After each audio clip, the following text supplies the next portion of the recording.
Complaint ഉണ്ട്. Jasmine Shah പറയുന്നതിനിടയിലാണ് നമ്മൾ okay.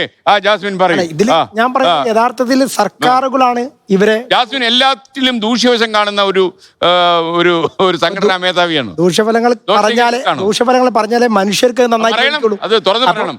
ഞാൻ പറയുന്നത് ഇപ്പൊ നിങ്ങൾ നോക്കൂ, ഏതെങ്കിലും ഒരു ആശുപത്രി, ഇപ്പൊ ഒരു ഇൻഷുറൻസിന്റെ കാര്യം പറഞ്ഞു, ഒരു ഇൻഷുറൻസ് എടുക്കുന്ന ഒരാള് അവർക്ക് ചികിത്സാ ഫീസ് കുറയാൻ വേണ്ടിയാണ് എടുക്കുന്നത്. പക്ഷെ ഈ ഇൻഷുറൻസ് ഉള്ള ഒരു രോഗിയായിട്ട് ആശുപത്രിയിൽ പോകുന്നു, അവർ ക്യാഷ് പേ ചെയ്യാൻ പോകുമ്പോൾ ഒരേ ചികിത്സക്ക് വ്യത്യസ്തമായ ചാർജാണ് ഈടാക്കുക. ഇൻഷുറൻസ് ഉള്ള ആളുടെ കൂടുതൽ ഈടാക്കും, ക്യാഷ് കൊടുത്താൽ കുറവാണ്, പക്ഷെ ഇവരിതിന് പേ ചെയ്യുന്നുണ്ട്. ശരിക്കും പറഞ്ഞാൽ ഇതെല്ലാമാണ് ചൂഷണം. ഇതെല്ലാം തടയേണ്ടതാരാണ്? സർക്കാരാണ്. ഇപ്പൊ അദ്ദേഹം പറഞ്ഞു സർക്കാർ ആശുപത്രികളിൽ സൗകര്യങ്ങൾ വരുന്നു. അങ്ങനെയാണെങ്കിൽ ആരാണ് അതിന് പരസ്യം കൊടുക്കേണ്ടത്? ഇത് ജനങ്ങളെ അറിയിക്കേണ്ട സർക്കാർ. അതെ, ഞാൻ പറയുന്നത് ഇവർ തമ്മിലുള്ള ഒരു അവിശുദ്ധ ബന്ധം ആണ് യഥാർത്ഥത്തിൽ ഇവിടെ സംഭവിക്കുന്നത്. എന്തുകൊണ്ട് ഈ ചികിത്സാ ഫീസുകളെ ഏകീകരിച്ചുകൂടാ?